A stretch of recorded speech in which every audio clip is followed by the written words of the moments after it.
Alright, welcome to my Model 3 Autopilot video I put together. You'll see I've got a GoPro mounted in my car looking forward so I can kind of see the front of the hood there. And then directly in the center of your screen is another recording I captured of my center display so you can see what the center display Autopilot is showing. And you can also see kind of the navigation as well so you get an idea. As we use Navigate and Autopilot, you'll see the various interchanges and kind of just how the navigation shows up on the screen. You'll see there I kind of deactivated Autopilot. I'm on a standard road right now, not a highway. When that guy accelerated prior, I didn't think he was actually going to stop the light, so I wanted to make sure I stopped, so I let off the gas, then hit the brake, or accelerator I should say. Anyway, we're going to begin here, where this is the Onramp to an expressway. As you can see, it's night, pretty rainy. It's very dark. It's a very short on-ramp. It's my first time trying it here. Now you'll notice Autopilot is now activated. Navigate Autopilot wants to do lane change. It confirms it by me holding the wheel. It probably would have changed there. You can see the on-ramp ended fairly abruptly. Most aren't that short in my area. They're usually a lot longer and has no problem with them. That was the first short one. And you kind of crest up a hill as well, so it might not have realized as quick that it was a good time to merge. This is kind of the only other time it really failed. It's raining pretty good here. It started to do the lane change. It didn't like it, so it wanted to go back in the lane. I was already holding the wheel as I am the whole time, so I manually just continued. I took control of the car, which disabled the autopilots, and I finished the lane change just to get that out of the way and get this video going. So now I'm back in Autopilot. As you can see, I'll try and highlight this little blue wheel icon to the left of the center display. Shows auto steer is enabled. And that means basically Autopilot's on, the car's steering, controlling the speed, does the auto lane changes. If I keep my hands on the wheel, but I can't actually change the direction the car goes while keeping it on Autopilot. So if there's a situation, which I think you'll see later on, if I take control of the vehicle by steering it in any direction, it automatically disables Autopilot, which you'll see by that blue icon going gray, and I am in full control again. So there's no, even though you can't see me with the steering wheel and stuff, I can't physically direct where the car to go without turning off Autopilot. So there's no, I'm not actually driving and saying, you know, I'm on Autopilot, but I'm actually turning the car. You can't do that. It has control, and as soon as the human driver takes control, it turns off Autopilot, because it's just assuming, ooh, the driver's taking control, I'm doing something wrong, driver input overrides me. And that's generally how Autopilot works. So basically we're on this expressway on Autopilot. It's got Navigate on Autopilot, which is the on-ramp to off-ramp, kind of level 3-ish autonomy, whereas you put in your destination and it will handle the different lane changes. Right now I'm changing my destination because I wanted to do a long loop route on my local expressways with a few different interchanges. If I wanted to plug in, like for example I'm plugging in this location, instead of giving me my big long loop that I want, it was telling me, okay, get off the next exit. It would basically have wanted to turn me around, so I'm trying to figure out a good location that'll give me the loop that I kind of want to do just for the purpose of this video. Not quite there, so I got another place in mind that I think will work.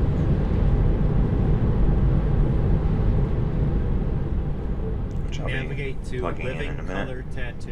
But so far it's handling the rain. Alright, it's a place I know. It's kind of in the city of Rochester. This is where we are currently, upstate New York.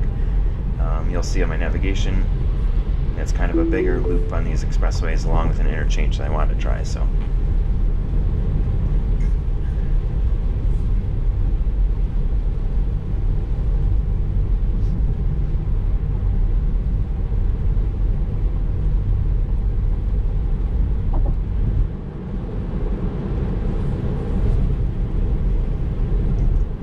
Now, with Navigate and Autopilot, when you're on the freeway, it is going to be auto lane changing for you to get you a multitude of things.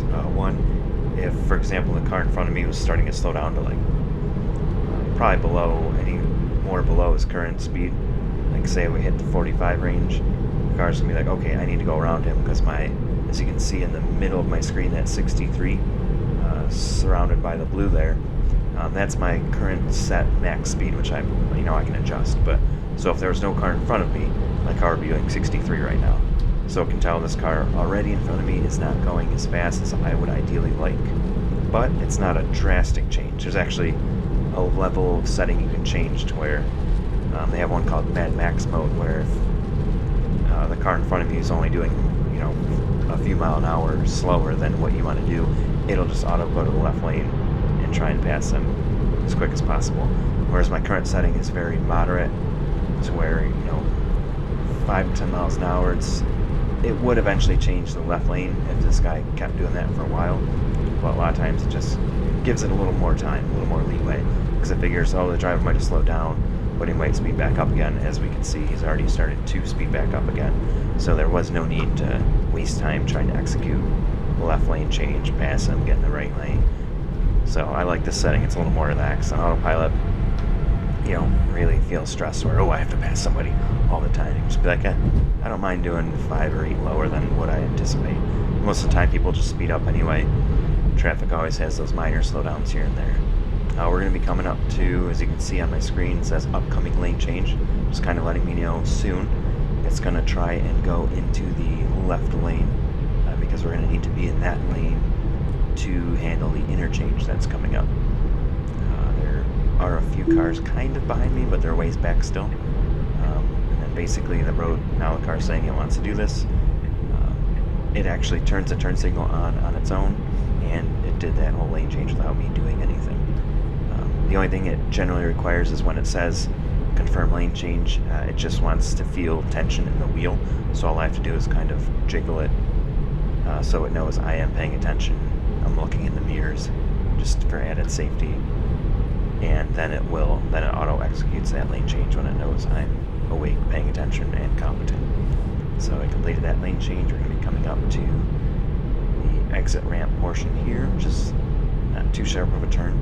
Not very well lit though, so it's always nice to see if that changed anything. It's got that old kind of line in the ground, which doesn't screw up autopilot at all. They did some construction here and kind of repainted the lines. Alright, handles this off-ramp good. So you'll notice it does adjust the speed a little bit, changes the max, usually down to 60 or 55, depending on the tightness of the turn for the interchanges. So it completes that. It, once again, says I'm going to change lanes. I confirm just by giving tension on the steering wheel, showing I'm paying attention. It turns the turn signal on. It does the lane change. It's rainy, dark. It's actually not the easiest at seeing the lane lines with the bright reflections. It handled that lane change, and that's letting me know soon it wants to get into the center lane for another upcoming interchange. It's not attempting to do a lane change, it's just informing me, letting me know it wants to do a lane change somewhat soon. And it's also good on navigation to let you know, say you're in heavy traffic and you're doubting maybe navigating autopilot can handle the heavy traffic. You know what lane you want to be in for the upcoming lane change. Just makes it easier for you. And if you want to intervene and do the lane change on your own to get in that lane ahead of time, if you know a big blob of traffic's coming up that the car doesn't realize, then it's just good general advice that the car's communicating to you, saying, oh, you should get in this other lane, to make your lane change easier. So we're continuing here.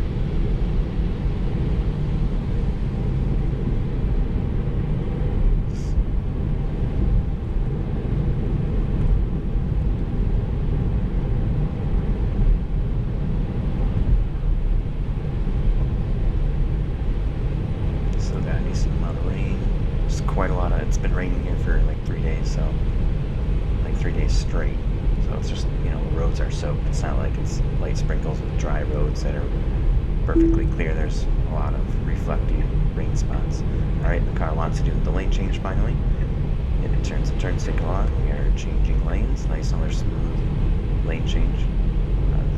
as we saw before when I first started the video, there's the one that kind of, if it ever loses sight of the lane lines, like if it ever has slight confusion, whether it's from, you know, wet roads with lots of rain, and then usually it just kind of aborts to be on the safe side.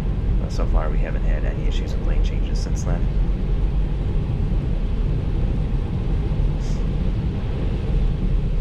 And we're kind of split. Our lane just stays and kind of goes to the right on the split here.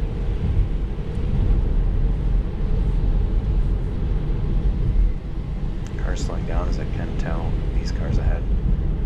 Even if the radar can't see far enough to actually detect a physical car, I've noticed the cameras are definitely seeing a lot farther out now, and whereas before the car, I'd say, you know, early 2018, mid 2018, was kind of using more of the radar, it seemed, for adjusting speeds. So you generally give you a little bit closer before to be able to actually fully detect a car and slow down. Whereas now, it's with the new Navigate and Autopilot update, I've noticed the car's relying, or at least it seems to be relying on the cameras a lot more, which is pretty advanced in my opinion, so it can start slowing down well in advance, just based on its visual acumen, I guess you could say. I'm just changing my destination again, because I didn't actually want to go to the one place I put in before. I was just using that to kind of run the route I wanted. Now I want to kind of continue this route in another direction, so I put in a new address to keep this going. Continuing on here in the center lane. This section, actually, we're going over this bridge.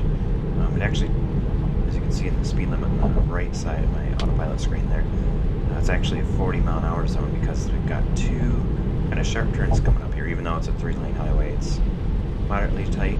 This one and the next two, actually, are somewhat tight with the speed. I keep the car at 55 here. I'm going to see how it handles the rain in the somewhat tight turn.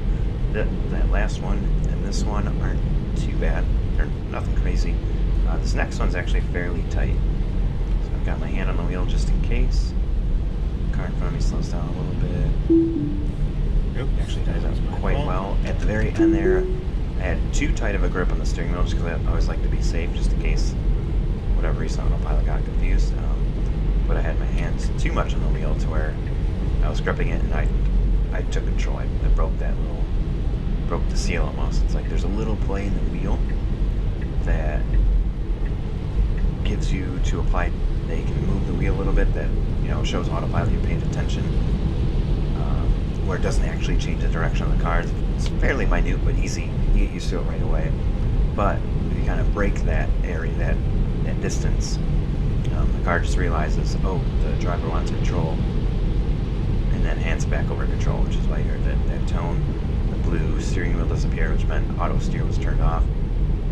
I immediately re-enabled it, and we are back going again. And I think up here,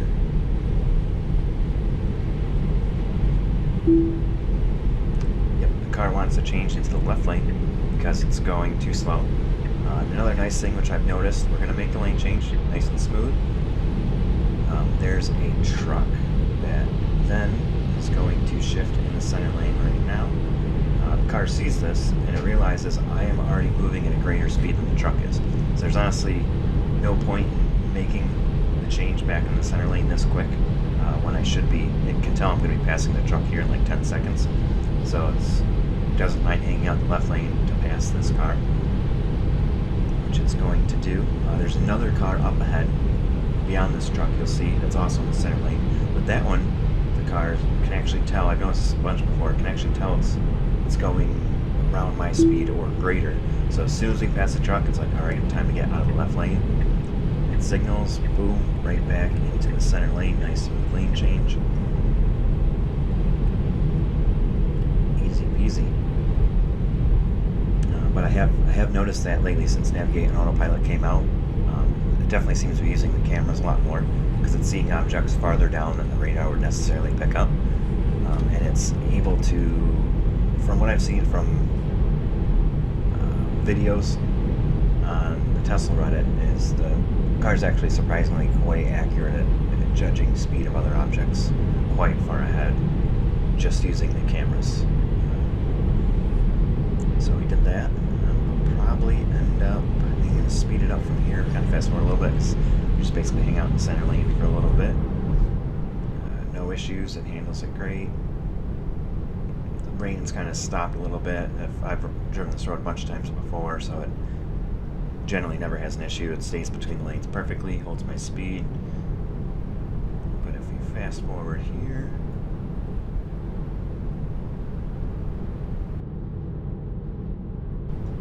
alright, as you can see, we're still going. And coming up here, it's going to tell pretty far in advance that the vehicle's going way below my speed. So it's going to want to, once again, change to the left lane. It's not like it's how most people drive, where they'll just drive right up on your ass and then make that last minute left turn in the left lane, which is really horrible driving practice. The car noticed it a good distance away, probably at least, I don't know, 10 car lengths. Gets in the left lane, make a nice, safe pass.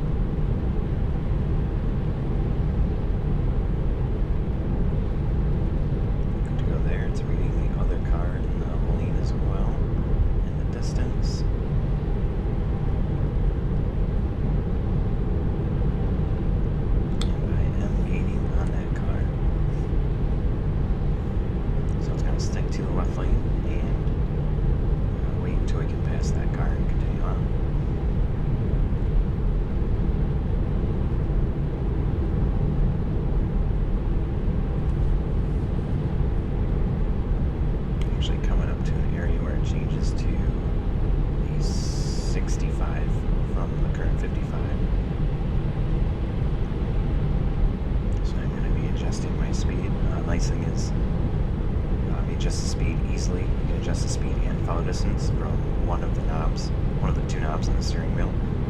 Rolling it up and down slowly will raise or lower your desired speed by 1 mile an hour increments. If you move it quickly, it actually increases it 5 mile an hour increments. So you can easily go from like 30 to 60 if you want to adjust your speed that much without a problem.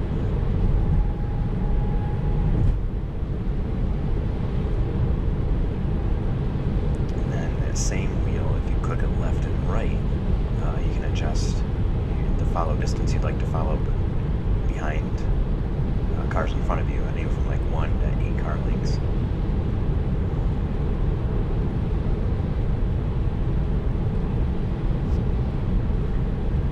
Let me speed it up here. I don't think anything exciting happens as I pass this car. Coming up on, it's going to want to get into the right lane. Just because it's about time to get out of the left lane now. And we do also have my exit ramp coming up in 1.4 miles. So it also, one of the other reasons why it wants to get in the right lane, but normally once we get by a car, the system, when you're on like 2-lane highways like this, it pretty much always, it knows nobody's in front of me. There's no point in lollygagging in the left lane, and it'll always want to go right to the right lane, which is obvious good driver practice. When you don't need to pass anybody, don't be stupid, don't be in the left lane. Right there, I accidentally turned off autopilot again by turning on the wheel. Get a little overzealous. Now we are going to be coming up upon the exit ramp, which is somewhat short, and it's fairly thin as well, as you'll see. So it does vary quite well. It quickly moves into the turning lane, or exit ramp lane, without slowing down speed too much, because you don't want to be like some of the people that slow down to like 40 before they actually move to the left, or right lane, I should say. Yep. As soon as it starts slowing down, it's right before the ramp. It does the transition really quick. As you can see, it's quite short. It is a very tight ramp as well. We're still on autopilot. That ends navigating autopilot, because basically we went from my on-ramp to the exit ramp, so autopilot does stay on. If you don't take control, I believe towards the end of an exit ramp it'll stop, put on the hazards, and start beeping to tell the driver why aren't you doing anything. But I have taken control, get back on the kind of normal road here. I'm going to turn on autopilot again, and I just want to try 2 more lane changes on a normal road. You know, typical 45-mile-an-hour speed limit, and in the night and rain. And I'm also going to do it when we're kind of going uphill, so it's like kind of cresting a hill, and see if I can confuse it at all.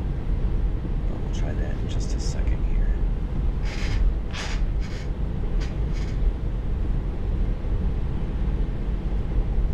Here we go, we're cresting a hill, so I was trying to see if I can confuse the car.